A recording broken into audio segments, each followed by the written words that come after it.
A very good morning to all. Welcome to Bisbal Learning. So ഇന്ന് നമ്മൾ deal ചെയ്യുന്ന topic എന്ന് പറയുന്നത് ഡിമാൻഡിൽ ഉണ്ടാകുന്ന ചേഞ്ചസ് ആണ്. അതായത് demand in the sense demand കർവിൽ നമ്മൾ ഫേസ് ചെയ്യുന്ന ചേഞ്ചസ് ആണ് നമ്മൾ ഇന്ന് കൺസിഡർ ചെയ്യുന്ന ടോപ്പിക്. ഓക്കെ, അപ്പോൾ നമ്മൾ ലാസ്റ്റ് ക്ലാസ്സിൽ നമ്മൾ എന്താണ് ഡിമാൻഡ് എന്താണെന്ന് കണ്ടു, ഡിമാൻഡ് ഫങ്ഷൻ എന്താണ്, ലോ ഓഫ് ഡിമാൻഡ് എന്താണ് എന്നുള്ളതെല്ലാം നമ്മൾ കണ്ടു. അപ്പോൾ ഇവിടെ നമ്മൾ കുറച്ചും കൂടി ഗ്രാഫിക്കൽ ബേസ് ചെയ്തിട്ട് ഡിമാൻഡ് കർവിൽ ഉണ്ടാകുന്ന ചേഞ്ചസ് എങ്ങനെയൊക്കെയാണെന്നുള്ളതാണ് നമ്മൾ ഇന്ന് നോക്കാൻ പോകുന്നത്. ഓക്കെ, ഡിമാൻഡ് കർവ് ബേസ് ചെയ്തിട്ടുള്ള കുറച്ച് എന്താ പറയുക ഗ്രാഫിക്കൽ എന്ന് പറയുമ്പോഴേക്കും നിങ്ങളും കൂടി കൂടെ പ്രാക്ടീസ് ചെയ്യണം. അതല്ലാണ്ട് നിങ്ങൾക്കിപ്പോൾ നോക്കുമ്പോഴേക്കും സിമ്പിളായിട്ട് തോന്നും, പക്ഷേ നിങ്ങൾ വരയ്ക്കുമ്പോഴേക്കും നിങ്ങൾ സെൽഫായിട്ട് വരയ്ക്കുമ്പോഴാണ് അതിൻ്റെ കൺഫ്യൂഷൻസ് അറൈസ് ചെയ്യുന്നത്. സോ മാക്സിമം നിങ്ങൾ വരച്ച് തന്നെ നോക്കുക. മേ ബി ഇപ്പോൾ നിങ്ങളിപ്പോൾ ഈ ക്ലാസ് കേൾക്കുവാണെങ്കിൽ ഇതിൻ്റെ കൂടെ തന്നെ നിങ്ങളൊന്ന് സൈഡ് ബൈ സൈഡ് വരച്ച് നോക്കുക. ഓക്കെ, നമുക്ക് സ്റ്റാർട്ട് ചെയ്യാം. Changes in demand.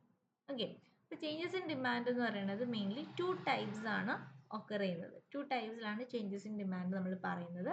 First one is movement along the demand curve, then the other one is shift in demand curve. Movement along the demand കർവും ഷിഫ്റ്റ് ഇൻ ഡിമാൻഡ് കർവ്, ഇതാണ് 2 type of changes demand കർവിൽ വരുന്നത്. Okay, അപ്പോൾ first one എന്ന് പറയുന്നത് movement along a demand curve. Movement along a demand curve again 2 സബ്ബായിട്ട് divide ചെയ്യുന്നുണ്ട്, expansion of ഡിമാൻഡും കോൺട്രാക്ഷൻ ഓഫ് ഡിമാൻഡും. ഈ movement along a demand curve എന്ന് പറഞ്ഞു കഴിഞ്ഞാൽ ആ ഒരു എന്താ പറയുക ടൈറ്റിൽ ഇൻഡിക്കേറ്റ് ചെയ്യുന്നത് പോലെ ഡിമാൻഡ് കർവിൽ തന്നെ മൂവ്മെൻറ്റ് സംഭവിക്കുകയാണ്. ഡിമാൻഡ് കർവ് അങ്ങനെ തന്നെ ഷിഫ്റ്റ് ചെയ്യുന്നില്ല. ഇൻസ്റ്റെഡ് ഓഫ് ദാറ്റ് എന്താ സംഭവിക്കുന്നത്, ഡിമാൻഡ് കർവിൽ തന്നെ ഒരു അപ്വേർഡ് അല്ലെങ്കിൽ ഡൗൺവേർഡ് മൂവ്മെൻറ്റ് സംഭവിക്കുകയാണ്.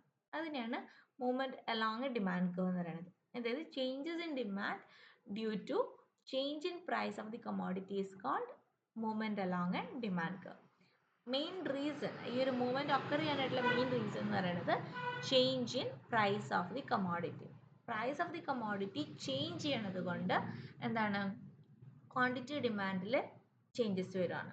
ഓക്കെ, അപ്പോൾ അതിൻ്റെ റിസൾട്ടായിട്ട് ഡിമാൻഡ് കർവിൽ ഒരു അപ്വേർഡ് മൂവ്മെൻറ്റ് അല്ലെങ്കിൽ ഡൗൺവേർഡ് മൂവ്മെൻറ്റ് ഒക്കർ ചെയ്യുവാണ്. അതാണ് movement along a demand curve എന്ന് പറയുന്നത്. നമുക്ക് ഗ്രാഫ് നോക്കുമ്പോഴേക്കും കുറച്ചും കൂടി ക്ലാരിറ്റി കിട്ടും. So first one expansion of demand. അതായത് ഡിമാൻഡ് കർവിൽ എക്സ്പാൻഷൻ ആണ്. അതായത് ഇപ്പോൾ നമുക്ക് നോക്കുവാണെങ്കിൽ നമുക്ക് കാണാൻ പറ്റും, അതായത് പ്രൈസ് ഈസ് ഫാളിങ്, അതായത് price is decreasing from P2 P1. P1 ആയിട്ട് പ്രൈസ് ഫോളോ ചെയ്യുവാണ്. അപ്പോൾ അതിന് കറസ്പോണ്ടൻ്റ് ആയിട്ട് എന്ത് സംഭവിക്കുന്നു, ക്വാണ്ടിറ്റി ഈസ് ഇൻക്രീസിങ്. അതായത് quantity demand is increasing from Q2 Q1. അപ്പോൾ ക്വാണ്ടിറ്റി ഡിമാൻഡ് ഇൻക്രീസ് ചെയ്യുമ്പോഴേക്കും എന്താ സംഭവിക്കുന്നത്, അവിടെ ക്വാണ്ടിറ്റി ഡിമാൻഡ് എക്സ്പാൻഡ് ചെയ്യുവാണ്. അപ്പോൾ അതിനെയാണ് എക്സ്പാൻഷൻ ഓഫ് ഡിമാൻഡ് എന്ന് പറയുന്നത്.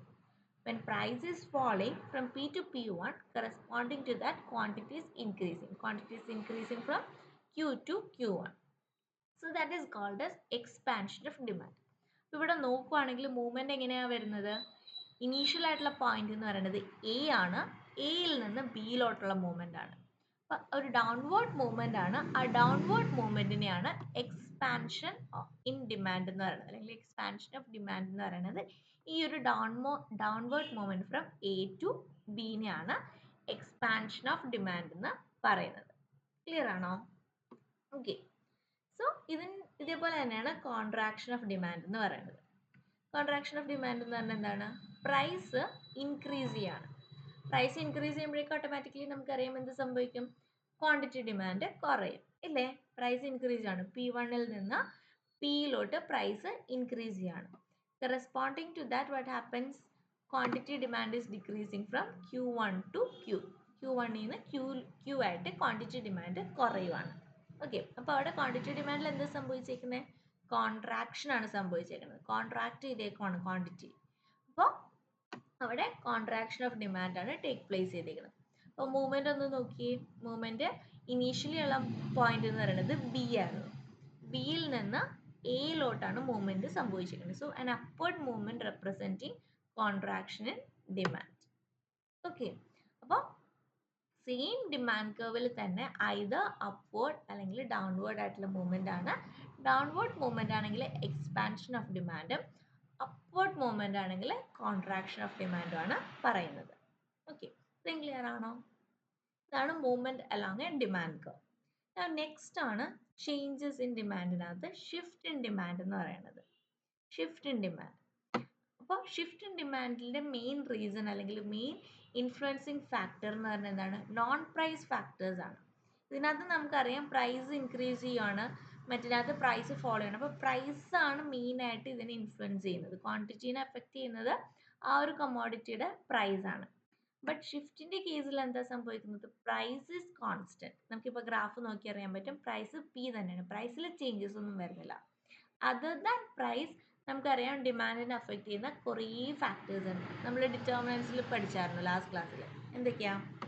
Income of the consumer, then taste and preference, price of related commodities, consumer expectation, അതല്ലാണ്ട് പിന്നെ എന്താ പറയുക, number of consumers in the market. ഇതെല്ലാം എന്താണ്? ഡിമാൻഡിനെ ഇൻഫ്ലുവൻസ് ചെയ്യുന്ന ഫാക്ടേഴ്സ് ആണ്. അപ്പോൾ ഈ ഫാക്ടേഴ്സ് കൊണ്ട് ഉണ്ടാകുന്ന ഡിമാൻഡിൽ വരുന്ന ചേഞ്ചസിനെയാണ് ഷിഫ്റ്റ് സംഭവിക്കാനായിട്ടുള്ള റീസൺ ആവുന്നത്. ഓക്കെ, അപ്പോൾ the change in demand due to factors other than price is called shift in demand. Other than price, non price factors കാരണം ക്വാണ്ടിറ്റി ഡിമാൻഡിൽ ചേഞ്ച് വരുവാണ്, അല്ലെങ്കിൽ ക്വാണ്ടിറ്റിയിൽ ചേഞ്ച് വരുമ്പോഴാണ് ഷിഫ്റ്റ് ഒക്കർ ചെയ്യുന്നത്. ആൻഡ് എഗെയിൻ ഇതിനും രണ്ട് സബ് ഡിവിഷൻ ആണുള്ളത്, ഇൻക്രീസ് ഇൻ ഡിമാൻഡും ഡിക്രീസ് ഇൻ ഡിമാൻഡും. ഇൻക്രീസ് ഇൻ ഡിമാൻഡ് എന്ന് പറഞ്ഞു കഴിഞ്ഞാൽ എന്താണ്? ദ റൈറ്റ് വേർഡ് ഷിഫ്റ്റ് ആണ്. The demand curve, the entire demand curve is shifting to right. Okay, D D എന്ന് പറഞ്ഞാൽ എൻറ്റയർ ഡിമാൻഡ് കർവ് റൈറ്റിലോട്ട് ഷിഫ്റ്റ് ചെയ്യണം, D1 D1 ആയിട്ട് ഷിഫ്റ്റ് ചെയ്യണം. And it is due to non price factors. Okay, അപ്പോൾ എന്താണ്? Price same തന്നെയാണ്, പക്ഷേ ഇവിടെ ക്വാണ്ടിറ്റിയിൽ വ്യത്യാസം വന്നു. ക്യൂയിൽ നിന്ന് പുതിയ ഡിമാൻഡ് കർവിലോട്ട് വന്നപ്പോഴേക്കും Q1 ആയി. ഓക്കെ, അപ്പോൾ price is remaining constant but quantity has increased. Increase in demand അല്ലെങ്കിൽ റൈറ്റ് വേർഡ് ഷിഫ്റ്റ് ആയതുകൊണ്ട് എന്താണ്? ക്വാണ്ടിറ്റി ഡിമാൻഡ് ഇൻക്രീസ് ചെയ്തു. Next one is decrease in demand. അതായത് എന്താണ്?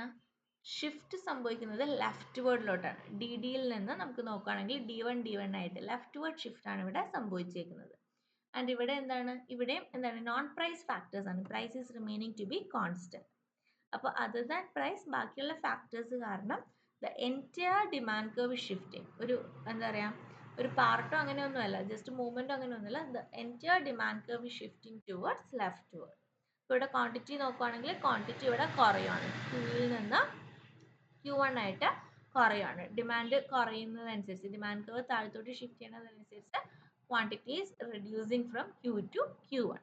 അപ്പോൾ ഇതാണ് ഡിക്രീസ് ഇൻ ഡിമാൻഡ് എന്ന് പറയുന്നത്. ക്ലിയർ ആണോ? ഇതാണ് ഡിക്രീസ് ഇൻ ഡിമാൻഡും ഇൻക്രീസ് ഇൻ ഡിമാൻഡും. മറ്റേതിനകത്ത്, അതായത് മൂവ്മെൻറ്റിനകത്ത്, the movement is occurring mainly due to price changes കാരണമാണ്. പ്രൈസ് ചേഞ്ചസ് കാരണമാണ് മൂവ്മെൻറ്റ് സംഭവിക്കുന്നത്. ആൻഡ് മൂവ്മെൻറ്റ് എന്ന് പറയുമ്പോഴേക്കും ആ ഒരു പേര് ഇൻഡിക്കേറ്റ് ചെയ്യണത് പോലെ ആ ഒരു ഡിമാൻഡ് കർവിൽ തന്നെയാണ് മൂവ്മെൻറ്റ് ഒക്കർ ചെയ്യുന്നത്. അതായത് അപ്വേർഡ് അല്ലെങ്കിൽ ഡൗൺവേർഡ്. അപ്വേർഡ് ആണെങ്കിൽ കോൺട്രാക്ഷൻ, ഡൗൺവേർഡ് ആണെങ്കിൽ എക്സ്പാൻഷൻ. ഷിഫ്റ്റ് എന്ന് പറയുമ്പോഴേക്കും the entire demand curve shifting rightward അല്ലെങ്കിൽ shifting leftward. Rightward shift ആണെങ്കിൽ ഇൻക്രീസ് ഇൻ ഡിമാൻഡും ലെഫ്റ്റ് വേർഡ് ഷിഫ്റ്റ് ആണെങ്കിൽ ഡിക്രീസ് ഇൻ ഡിമാൻഡ്. ഓക്കെ, ഇത് കോമൺ ആയിട്ട് പലപ്പോഴും എക്സാമിന് ചോദിക്കുന്ന ഒരു ക്വസ്റ്റ്യൻ ആണ്, ചേഞ്ചസ് ഇൻ ഡിമാൻഡ് എന്ന് പറഞ്ഞിട്ട്. ഓക്കെ, ചിലപ്പോൾ ഡയറക്റ്റ് ആയിട്ട് എന്താണ് ഷിഫ്റ്റ് ഇൻ ഡിമാൻഡ് അല്ലെങ്കിൽ എന്താ പറയുക മൂവ്മെൻറ്റ് അലോങ് ഡിമാൻഡ് കർവ് എന്ന് പറഞ്ഞാൽ ഡയറക്റ്റ് ആയിട്ട് ക്വസ്റ്റ്യൻ വരാം. അതല്ലെങ്കിൽ ചേഞ്ച് ഇൻ ഡിമാൻഡും ചേഞ്ച് ഇൻ ക്വാണ്ടിറ്റി ഡിമാൻഡ് എന്ന് പറഞ്ഞിട്ട് വരാം. അപ്പോൾ നമുക്കൊരു ഗ്രാഫിക്കൽ അല്ലെങ്കിൽ ഒരു ടാബുലർ ആയിട്ടൊരു ഡിസ്റ്റിങ്വേഷൻ നമുക്ക് നോക്കാം രണ്ടും തമ്മിലുള്ളത്. ഓക്കെ, ഇതാണ് ഒരു tabular representation expressing the distinction between change in ഡിമാൻഡും ചേഞ്ച് ഇൻ ക്വാണ്ടിറ്റി ഡിമാൻഡും. അപ്പോൾ ഇതിനകത്തുള്ള ഷിഫ്റ്റ് ഇൻ ഡിമാൻഡിനെ തന്നെ അല്ലെങ്കിൽ ഷിഫ്റ്റ് ഓഫ് ഡിമാൻഡ് കർവിനെ തന്നെ വേറൊരു ഇതിൽ പറയുന്നതാണ് ചേഞ്ച് ഇൻ ഡിമാൻഡ് എന്ന് പറയുന്നത്. Okay, the entire demand curve is changing, so change in demand എന്ന് പറയുന്നുണ്ട്. മൂവ്മെന്റ് അലോങ് ദി ഡിമാൻഡ് കർവിനെ നമ്മൾ പറയുന്ന പേരാണ് change in quantity demand. Confused ആവരുത്. Quantity demand, change in quantity demand എന്ന് പറയുന്നത് it is also known as movement along the demand curve. വെറുതെ ചേഞ്ച് ഇൻ ഡിമാൻഡ് എന്ന് പറഞ്ഞാൽ it represent shift of demand curve. Okay, അപ്പോൾ factor responsible for rise of fall എന്ന് പറയുന്നത് in case of shift in ഡിമാൻഡിലെ non price factors ആണ്. Price അല്ലാണ്ട് ബാക്കിയുള്ള ഫാക്ടേഴ്സ് കാരണമാണ് ഇവിടെ ഈ ഒരു ഷിഫ്റ്റ് സംഭവിക്കുന്നത്. It is increase or decrease in demand of a commodity due to factors other than price of the commodity. Other than price of the commodity കാരണം എന്താണ് ചേഞ്ച് സംഭവിക്കുകയാണ്. either റൈറ്റ് വേർഡ് ഷിഫ്റ്റ് ആവാം, leftward shift ആവാം. അതാണ് shift in demand അല്ലെങ്കിൽ change in ഡിമാൻഡിൽ main factor other than price. Versus നമ്മുടെ movement along demand കർവിൽ എന്താണ് പ്രൈസ് ആണ് മെയിൻ ഇൻഫ്ലുവൻഷ്യൽ ഫാക്ടർ. അതായത് it is increase or decrease in quantity demand due to price of the commodity. Quantity അല്ല, price of the കമോഡിറ്റിയിൽ change ചെയ്യണത് കൊണ്ടാണ് ഇവിടെ ക്വാണ്ടിറ്റി ഡിമാൻഡ് ചേഞ്ച് ചെയ്യണത്.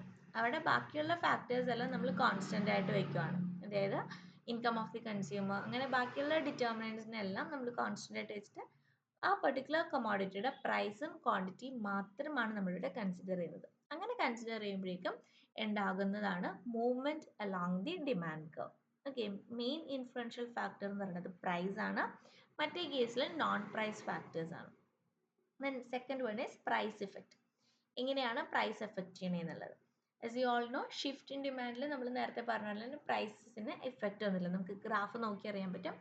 രണ്ട് കേസിലും പ്രൈസ് എന്താണ് കോൺസ്റ്റന്റ് ആണ്. ഈ ഒരു പി എന്ന് പറഞ്ഞ പോയിന്റിൽ നിന്ന് അപ്പോഴോ അല്ലെങ്കിൽ ഇൻക്രീസോ ഡിക്രീസോ ഒന്നും സംഭവിക്കുന്നില്ല. Price is remaining to be constant. Versus increase in demand മറ്റേ നമ്മുടെ കോൺട്രാക്ഷൻ ആൻഡ് എക്സ്പാൻഷൻ ഓഫ് ഡിമാൻഡിൽ എന്താണ് പ്രൈസ് ഈസ് മൂവിങ്. പ്രൈസ് ഒരു ഇൻഫ്ലുവൻഷ്യൽ ഫാക്ടർ ആണ് അല്ലേ. അപ്പോൾ പ്രൈസ് ഇഫക്റ്റ് എന്ന് പറയുന്നത് ഷിഫ്റ്റ് ഓഫ് ഡിമാൻഡ് അല്ലെങ്കിൽ ചേഞ്ച് ഇൻ ഡിമാൻഡിൽ നോ പ്രൈസ് ഇഫക്റ്റ് ആണ്. സെയിം പ്രൈസ് ഇഫക്റ്റിൽ തന്നെയാണ്, സെയിം പ്രൈസിൽ തന്നെയാണ് കൂടുതൽ ഡിമാൻഡ് ചെയ്യുന്നത്. ഈ ഒരു സെയിം പ്രൈസ്, ഈ ഒരു ഗ്രാഫിൽ നോക്കി, ഈ ഒരു ഡയഗ്രാം നോക്കിക്കഴിഞ്ഞാൽ അറിയാൻ പറ്റും. ഈ ഒരു സെയിം പ്രൈസിൽ തന്നെയാണ് more quantities demanded at the same time less quantities demanded. Same പ്രൈസിൽ തന്നെ. നേരെ മറിച്ച് price effect is negative in the case of change in quantity demand അല്ലെങ്കിൽ മൂവ്മെന്റ് അലോങ് ദി ഡിമാൻഡ് കർവിൽ പ്രൈസ് ഇഫക്റ്റ് ഈസ് നെഗറ്റീവ്. അതായത് when price is increasing automatically എന്ത് സംഭവിക്കും, quantity demand കുറയും, ക്യൂയിൽ നിന്ന് Q2 ആയിട്ട് കുറയും. When price is falling what happens, quantity demand expand ചെയ്യും, ക്യൂയിൽ നിന്ന് Q1 ആയിട്ട് എക്സ്പാൻഡ് ചെയ്യും. അപ്പോൾ ഇവിടെ ഒരു നെഗറ്റീവ് റിലേഷൻഷിപ്പ് ആണ് പ്രൈസ് ആയിട്ടുള്ളത്. So price effect is negative. മറ്റേടുത്ത് നോ പ്രൈസ് ഇഫക്റ്റ് ആണ്. Okay, then shift in demand, shift of demand curve. ഇവിടെ പ്രൈസ് ഇഫക്റ്റ് ഇല്ല. അപ്പോൾ അതുകൊണ്ട് തന്നെ ഇൻ കേസ് ഓഫ് ഇൻക്രീസ് ആണെങ്കിൽ എന്താണ് ഡിമാൻഡ് കർവ് റൈറ്റ് വേർഡ് ഷിഫ്റ്റിലോട്ടാണ് സംഭവിക്കുന്നത്. And in case of decrease in demand ആണെങ്കിൽ demand curve shifting towards left. അപ്പോൾ ഇവിടെ ഷിഫ്റ്റ് സംഭവിക്കുകയാണ്, പ്രൈസിൽ എഫക്റ്റ് ഒന്നുമില്ല. റാദർ ദാൻ ദാറ്റ് എന്താണ് demand curve, entire demand curve ആണ് റൈറ്റ് വേർഡ് അല്ലെങ്കിൽ ലെഫ്റ്റ് വേർഡ് ആയിട്ട് ഷിഫ്റ്റ് ചെയ്യുന്നത്. ഇൻക്രീസ് ഇൻ ഡിമാൻഡ് ആണെങ്കിൽ റൈറ്റ് വേർഡ് ഷിഫ്റ്റും, ഡിക്രീസ് ഇൻ ഡിമാൻഡ് ആണെങ്കിൽ ലെഫ്റ്റ് വേർഡ് ഷിഫ്റ്റ്. ഇത് നിങ്ങൾ വരച്ച് തന്നെ നിങ്ങൾക്ക് ക്ലാരിറ്റി കിട്ടത്തുള്ളൂ. ഓക്കെ, ഇൻക്രീസ് ഇൻ ഡിമാൻഡ് എന്ന് പറയുന്നത് റൈറ്റ്, ഡിക്രീസ് ഇൻ ഡിമാൻഡ് എന്ന് പറയുന്നത് left. Okay, now movement along the demand കർവിലെ കേസിൽ എങ്ങനെയാണ്, demand curve remains the same. ഇവിടെ ഡിമാൻഡ് കർവ് ചേഞ്ച് ആവുന്നില്ല, സെയിം ഒരൊറ്റ ഡിമാൻഡ് കർവേ ഉള്ളൂ. അവിടെ മൂവ്മെന്റ് ആണ് സംഭവിക്കുന്നത്, അപ്വേർഡ് മൂവ്മെന്റും ഡൗൺവേർഡ് മൂവ്മെന്റും. അപ്വേർഡ് മൂവ്മെന്റ് എന്ന് പറയുമ്പോഴേക്കും കോൺട്രാക്ഷൻ, ഡൗൺവേർഡ് മൂവ്മെന്റ് എന്ന് പറയുന്നത് എക്സ്പാൻഷൻ. അതായത് in case of increase in quantity demand increase ചെയ്യുവാണെങ്കിൽ അവിടെ എന്താണ് ക്വാണ്ടിറ്റി ഇൻക്രീസ് ചെയ്യുകയാണ്, എക്സ്പാൻഡ് ചെയ്യുകയാണ്. So expansion. ക്വാണ്ടിറ്റി കോൺട്രാക്ട് ചെയ്യുകയാണ് അല്ലെങ്കിൽ കുറയുകയാണ്, ഡിക്രീസ് ചെയ്യുകയാണെങ്കിൽ in case of decrease in quantity demand ആണെങ്കിൽ upward movement known as contraction. Okay, ഇതാണ് ഇവിടെ പറയുന്നത്. Okay, diagram. ആൻഡ് ലാസ്റ്റ് കോളമിൽ നമ്മൾ എന്താ ഡിമാൻഡ് ഷെഡ്യൂൾ റെപ്രസെൻറ്റ് ചെയ്യണം. ഡിമാൻഡ് ഷെഡ്യൂൾ റെപ്രസെൻറ്റ് ചെയ്യുമ്പോഴേക്കും ഇവിടെ പ്രൈസിൽ ചേഞ്ചസ് ഒന്നുമില്ല, price remains constant, no effect in price ആണ്. So price remains constant. Quantity demand change ചെയ്യും. ഇൻക്രീസ് ആണെങ്കിൽ 50ൽ നിന്ന് 100ലോട്ട് പോവും, 50ൽ ഇൻക്രീസ് ആണെങ്കിൽ 50ൽ നിന്ന് 100ലോട്ട് പോവും. ഇപ്പോൾ ഡിക്രീസ് ആണെങ്കിൽ എന്താണ് 100ൽ നിന്ന് 50ലോട്ട്. അങ്ങനെ ക്വാണ്ടിറ്റി ഡിമാൻഡിൽ ചേഞ്ചസ് വരും. Irrespective of price change quantity demand changes. നേരെ മറിച്ച് മറ്റേതിനകത്ത് എന്താണ് ഒരു ഇൻവേഴ്സ് റിലേഷൻഷിപ്പ് ആണ്. പ്രൈസ് ഇൻക്രീസ് ചെയ്യണതിനനുസരിച്ച് ക്വാണ്ടിറ്റി ഡിമാൻഡ് കുറയും. ഇപ്പോൾ 10ൽ നിന്ന് 15 ആകുമ്പോഴേക്കും അതിനനുസരിച്ച് 120 ആയത് 100 ആയിട്ട് കുറയും. എഗെയിൻ 50ൽ നിന്ന് 20 ആയിട്ട് പ്രൈസ് കൂടുമ്പോഴേക്കും എഗെയിൻ 100ൽ നിന്ന് 80 ആയിട്ട് ക്വാണ്ടിറ്റി ഡിമാൻഡ് കുറയും. അപ്പോൾ അവിടെ ഒരു നെഗറ്റീവ് റിലേഷൻഷിപ്പ് നമ്മൾ റെപ്രസെൻറ്റ് ചെയ്യണം. നേരെ മറിച്ച് ചേഞ്ച് ഇൻ ഡിമാൻഡിൽ എന്താണ് ആ ഒരു റിലേഷൻഷിപ്പ് നമ്മൾ കാണിക്കുന്നില്ല. Price remains constant, quantity demand move ചെയ്തുകൊണ്ടേയിരിക്കും, മേ ബി കൂടാം കുറയാം, അങ്ങനെ ചേഞ്ച് ചെയ്തുകൊണ്ടേയിരിക്കും. ഓക്കെ, അപ്പോൾ ഇതാണ് change in demand, change in quantity demand important ആണ്. മോസ്റ്റ് കോമൺലി എപ്പോഴും എക്സാമിന് കാണുന്ന ഒരു എന്താ പറയുക ഷുവർ ക്വസ്റ്റ്യൻ എന്നുള്ള രീതിയിൽ നമുക്ക് എപ്പോഴും കാണാൻ സാധിക്കുന്ന ഒരു ഏരിയ ആണ് ഈ change in demand, change in quantity demand. Okay, അപ്പോൾ മാക്സിമം വരച്ച് തന്നെ പ്രാക്ടീസ് ചെയ്യും. ചേഞ്ചസ് എല്ലാം, അതായത് ഈ ഗ്രാഫ് എല്ലാം എസ് ഐക്കാണ് വരുന്നതെങ്കിൽ എല്ലാം തന്നെ ഇൻഡിവിജ്വലി നമ്മൾ വരച്ച് തന്നെ കാണിക്കണം. ഓക്കെ, സോ മാക്സിമം വരച്ച് തന്നെ പ്രാക്ടീസ് ചെയ്യാനായിട്ട് നോക്കുക ഓരോ കാര്യങ്ങളും. Okay, I hope it's clear. Okay, so നമുക്ക് നെക്സ്റ്റ് രണ്ട് ടോപ്പിക്കും കൂടി കവർ ചെയ്യാം. അതായത് മാർക്കറ്റ് ഡിമാൻഡും അതേപോലെ തന്നെ ലീനിയർ ഡിമാൻഡ് എന്ന് പറഞ്ഞൊരു കോൺസെപ്റ്റ് ഒക്കെ. ഓക്കെ, അതായത് ഇനീഷ്യലി നമുക്ക് മാർക്കറ്റ് ഡിമാൻഡ് എന്താണെന്ന് നോക്കാം. മാർക്കറ്റ് ഡിമാൻഡ് എന്ന് പറഞ്ഞാൽ എന്താണ്? The total quantity of a commodity that demanded in the market at different prices is called market demand. അതായത് നമ്മുടെ ഇൻഡിവിജ്വൽ ഡിമാൻഡ് ഉണ്ട്, അതായത് ഇൻഡിവിജ്വൽ എക്ക് ഒരു ഡിമാൻഡ് ഉണ്ടാവും, ഹൗസ് ഹോൾഡ് ബിക്ക് ഒരു ഡിമാൻഡ് ഉണ്ടാവും, ഹൗസ് ഹോൾഡ് സിക്ക് ഒരു ഡിമാൻഡ് ഉണ്ടാവും. അപ്പോൾ ഇങ്ങനെ ഇൻഡിവിജ്വൽ ഡിമാൻഡിൻ്റെ ഒരു സമ്മേഷനെയാണ് മാർക്കറ്റ് ഡിമാൻഡ് എന്ന് പറയുന്നത്. അതായത് horizontal summation of individual demand, അതിനെയാണ് മാർക്കറ്റ് ഡിമാൻഡ് എന്ന് പറയുന്നത്. അതായത് ഒരു കമോഡിറ്റിയുടെ ടോട്ടൽ ക്വാണ്ടിറ്റി, ഒരു കമോഡിറ്റി ഇപ്പോൾ മാർക്കറ്റിൽ അവൈലബിൾ ആണെങ്കിൽ ആ കമോഡിറ്റിയുടെ total quantity, okay, that is demanded in the market at different prices is called market demand. അപ്പോൾ ഓരോ ഇൻഡിവിജ്വൽ ഡിമാൻഡിൻ്റെ സമ്മേഷനാണ്, ഹൊറിസോണ്ടൽ സമ്മേഷനെയാണ് മാർക്കറ്റ് ഡിമാൻഡ് എന്ന് പറയുന്നത്. നമുക്കിപ്പോൾ ഈ ഗ്രാഫിൽ നോക്കിക്കഴിഞ്ഞാൽ എന്താ പറയുക, നമുക്ക് കാണാൻ പറ്റും എ ബി സി എന്ന് മാർക്ക് ചെയ്തിട്ട് ഓരോ ഡിമാൻഡ്.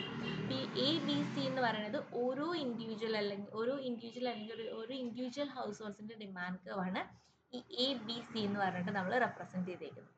ആൻഡ് ഈ മാർക്കറ്റ് ഡിമാൻഡ് എന്ന് പറയുന്നത് ഈ എ ബി സിയുടെ സമ്മേഷൻ, മൂന്ന് ഇൻഡിവിജ്വൽസ് അല്ലെങ്കിൽ മൂന്ന് ഇൻഡിവിജ്വൽ ഹൗസ് ഹോൾഡ്സിൻ്റെയും കൂടിയുള്ളൊരു സമ്മേഷനെയാണ് മാർക്കറ്റ് ഡിമാൻഡ് കർവ് ആയിട്ട് നമ്മൾ റെപ്രസെൻറ്റ് ചെയ്യുന്നത്.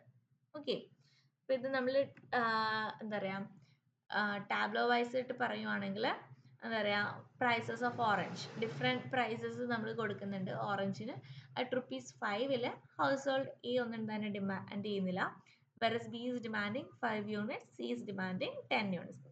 അപ്പോൾ ഹൊറിസോണ്ടൽ സമ്മേഷൻ എന്ന് പറയുമ്പോഴേക്കും ഈ ഇൻഡിവിജ്വൽ ആയിട്ടുള്ള എ ബി സിയുടെ ഹൊറിസോണ്ടൽ സമ്മേഷൻ ആണ്. So we are adding A plus B plus C.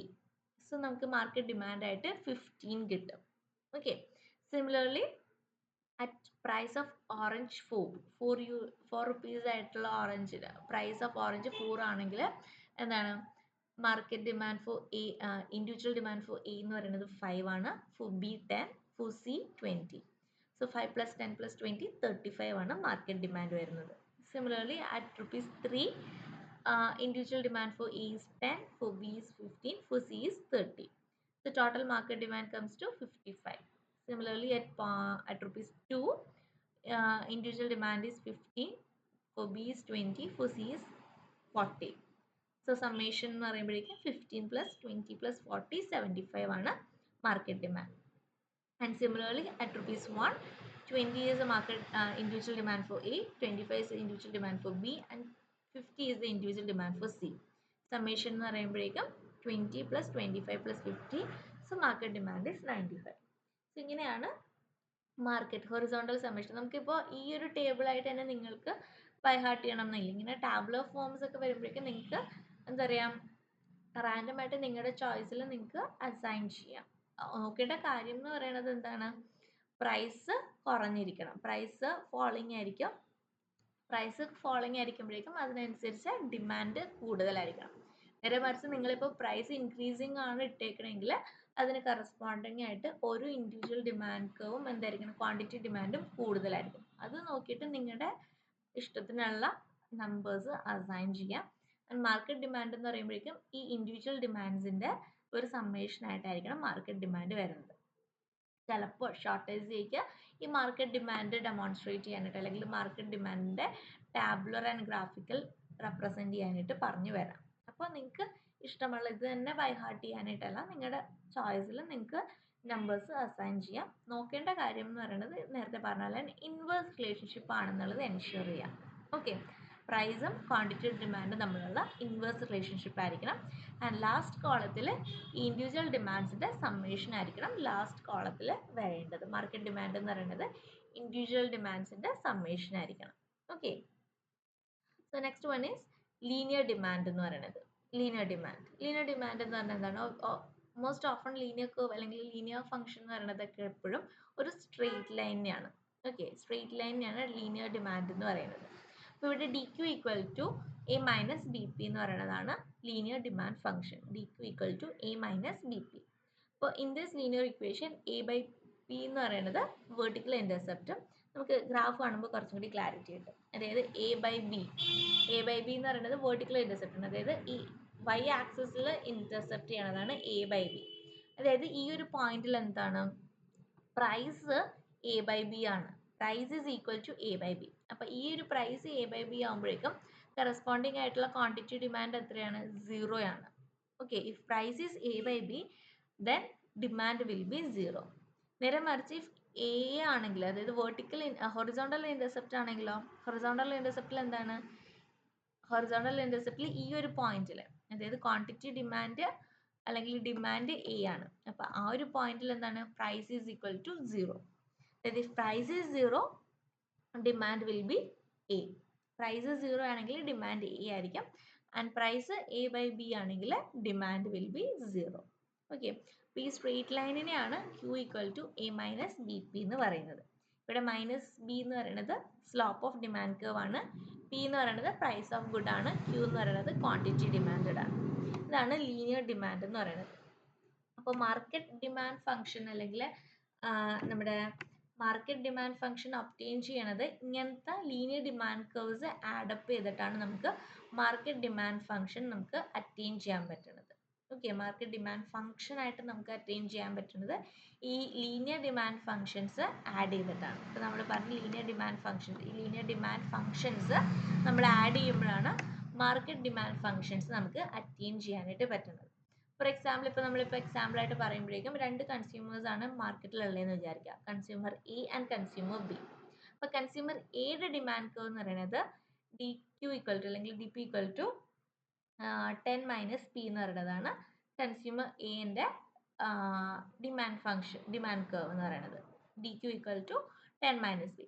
വേറെ demand curve for consumer B എന്ന് പറയുന്നത് D Q equal to 15 minus P എന്ന് പറയുന്നതാണ്. ഇപ്പോൾ മാർക്കറ്റ് ഡിമാൻഡ് ഫംഗ്ഷൻ കൺസിഡർ ചെയ്യണമെങ്കിൽ എന്താണ് നമ്മൾ ചെയ്യുന്നത്? മാർക്കറ്റ് സമ്മേഷൻ എന്താണ്? മാർക്കറ്റ് കർവ് എങ്ങനെയാണ് നമ്മൾ കണ്ടുപിടിച്ചത്? Summation of individual demand curves ആണ്. അപ്പോൾ കൺസ്യൂമർ എയുടെയും കൺസ്യൂമർ ബിയുടെയും ഡിമാൻഡ് കർവ് നമ്മൾ ആഡ് ചെയ്യണം. അതായത് 10 minus P plus 15 minus P. അപ്പോൾ നമ്മൾ ഓൾറെഡി നമ്മൾ ആഡ് ചെയ്യുമ്പോഴേക്കും എന്താണ്? നമ്മൾ കോൺസ്റ്റൻ്റ് ആയിട്ടുള്ള ആഡ് ചെയ്യാം, 25 കിട്ടും. പി ആഡ് ചെയ്യുമ്പോഴേക്കും മൈനസ് ആൻഡ് മൈനസ് പ്ലസ് ആണ്, മൈനസ് ആൻഡ് കിട്ടും, 2p എന്ന് പറഞ്ഞിട്ട് നമുക്ക് കിട്ടും. അപ്പോൾ മാർക്കറ്റ് ഡിമാൻഡ് എന്ന് പറയുന്നത് 25 മൈനസ് 2p എന്നുള്ളതാണ് മാർക്കറ്റ് ഡിമാൻഡ്. ഓക്കെ, അപ്പോൾ linear market demand curve is obtained by adding 2 individual demand function. So new linear market demand function എന്ന് പറയുന്നത് എന്താണ്? 25 മൈനസ് 2p എന്ന് പറയുന്നതാണ് മാർക്കറ്റ് ഡിമാൻഡ്. ഓക്കെ, ചിലപ്പോൾ ക്വസ്റ്റ്യൻസിലുണ്ടാവും മാർക്കറ്റ് ഡിമാൻഡ് ഇങ്ങനെ ഡിമാൻഡ് ഫംഗ്ഷൻസ് കണ്ടുപിടിക്കാനായിട്ട്. മറ്റേന്ന് പറയുന്നത് എന്തായിരുന്നു? മാർക്കറ്റ് ഡിമാൻഡ് ആണ്, ഡിമാൻഡ് കർവ് ആണ്. സമ്മേഷൻ ഗ്രാഫിക്കൽ ആയിട്ടുള്ളതിലാണ് മാർക്കറ്റ് ഡിമാൻഡ് കർവ് വരുന്നത്. ഇത് ന്യൂമറിക്കൽ ഡിമാൻഡ് ഫംഗ്ഷൻ കണ്ടുപിടിക്കാനായിട്ട് ക്വസ്റ്റ്യൻസ് ഉണ്ടാവും. അപ്പോൾ നിങ്ങൾക്ക് ഹയർ സ്റ്റഡീസിലോട്ട് വരുമ്പോഴേക്കും പിയുടെ വാല്യൂ കണ്ടുപിടിക്കുക, അല്ലെങ്കിൽ ക്വാണ്ടിറ്റി കണ്ടുപിടിക്കുക, അങ്ങനെയൊക്കെ കുറേ ന്യൂമറിക്കൽ ക്വസ്റ്റ്യൻസ് ഡിമാൻഡ് റിലേറ്റഡ് ആയിട്ട് ഉണ്ടാവും. അപ്പോൾ ഇവിടെ നിങ്ങൾക്ക് ബേസ് ആയിട്ട് ഇങ്ങനെയാണ് ഇത് ആഡ് ചെയ്യണമെന്നുള്ളത് മാത്രമാണ് ഇവിടെ സിലബസിൽ പറഞ്ഞേക്കുന്നത്. ഓക്കെ, അപ്പോൾ 2 ലീനിയർ ഡിമാൻഡ് കർവ്സ് ആഡ് ചെയ്യുമ്പോഴേക്കും നിങ്ങൾക്ക് മാർക്കറ്റ് ഡിമാൻഡ് ഫംഗ്ഷൻസ് അറ്റൈൻ ചെയ്യാനായിട്ട് പറ്റും. ഓക്കെ, അപ്പോൾ ഇത്രയുമാണ് ഇന്നത്തെ സെഷനിലുള്ളത്. നേരത്തെ പറഞ്ഞ പോലെ തന്നെ ഗ്രാഫ്സ് എപ്പോഴും വരയ്ക്കാം. ഗ്രാഫിക്കൽ റെപ്രസെൻറ്റേഷൻ എന്ന് പറയുന്നത് എപ്പോഴും നിങ്ങൾ വരച്ച് തന്നെ നോക്കുക. നിങ്ങൾക്കിപ്പോൾ ഓരോ ഗ്രാഫ് കാണുമ്പോഴും സിമ്പിളായിട്ട് തോന്നും, കാണുമ്പോൾ എപ്പോഴും സിമ്പിളായിരിക്കും. പക്ഷെ നിങ്ങൾ ഇൻഡിവിജ്വലി നിങ്ങൾ നോക്കാണ്ട് ഓരോ ടേംസ് അല്ലെങ്കിൽ ഓരോ ലൈൻസ് വരയ്ക്കുമ്പോഴാണ് നിങ്ങൾക്ക് ഡൗട്ട്സ് റൈസ് ചെയ്യുന്നത്. സോ മാക്സിമം വരച്ച് തന്നെ പ്രാക്ടീസ് ചെയ്യുക. ഞാൻ എപ്പോഴും പറയണത് പോലെ തന്നെ വരയ്ക്കുമ്പോഴേക്കും എപ്പോഴും എക്സ് ആക്സിസ് വൈ ആക്സിസ് ഒക്കെ മാർക്ക് ചെയ്യുക. കറക്റ്റായിട്ട് എക്സ് ആക്സിസിൽ എപ്പോഴും നമ്മൾ ക്വാണ്ടിറ്റി ഡിമാൻഡഡ് ആണ്, വൈ ആക്സിസിൽ എപ്പോഴും നമ്മൾ പ്രൈസ് ആണ്. And whenever we drew a line നമ്മൾ ആ ലൈനിനെ നെയിം ചെയ്ത് പോവുക. ഇപ്പോൾ നമ്മൾ ഡിമാൻഡ് കർവ് ആണ് വരയ്ക്കണമെങ്കിൽ ഇമീഡിയറ്റ്ലി ഡി എന്ന് പറഞ്ഞ് മാർക്ക് ചെയ്യുക. ബിക്കോസ് നമ്മൾ നെക്സ്റ്റ് ഡിമാൻഡ് കർവ് വരയ്ക്കുമ്പോഴേക്കും അത് D1 ആയിരിക്കും. സോ സോ നമ്മൾ പ്രൈസ് ആൻഡ് ക്വാണ്ടിറ്റി ആയിട്ട് നമ്മൾ ലൈൻ വരയ്ക്കുമ്പോഴേക്കും ചിലപ്പോൾ അത് കൺഫ്യൂസ്ഡ് ആവും. അപ്പോൾ ഡി വരയ്ക്കുമ്പോൾ തന്നെ അതിന് കറസ്പോണ്ടിങ് ആയിട്ടുള്ള പ്രൈസും ക്വാണ്ടിറ്റിയും മാർക്ക് ചെയ്യാം. Next demand curve, next shift സംഭവിച്ച് D1 മാർക്ക് ചെയ്യുമ്പോഴേക്കും അതിൻ്റെ കറസ്പോണ്ടിങ് ആയിട്ടുള്ള പ്രൈസും ക്വാണ്ടിറ്റിയും മാർക്ക് ചെയ്യാം. അപ്പോൾ അങ്ങനെ മാർക്ക് ചെയ്ത് നെയിം ചെയ്യുമ്പോഴേക്കും നിങ്ങൾക്ക് മിസ്റ്റേക്സ് അവോയ്ഡ് ചെയ്യാനായിട്ട് പറ്റും. ഓക്കെ, സോ ഇത്രേ ഉള്ളൂ. സോഫ നമുക്ക് നെക്സ്റ്റ് ക്ലാസ്സിൽ നമുക്ക് കുറച്ചും കൂടി ഡീറ്റെയിൽഡ് ആയിട്ട് നെക്സ്റ്റ് ന്യൂ ടോപ്പിക്സ് കൺസിഡർ ചെയ്യാം. Okay, thank you.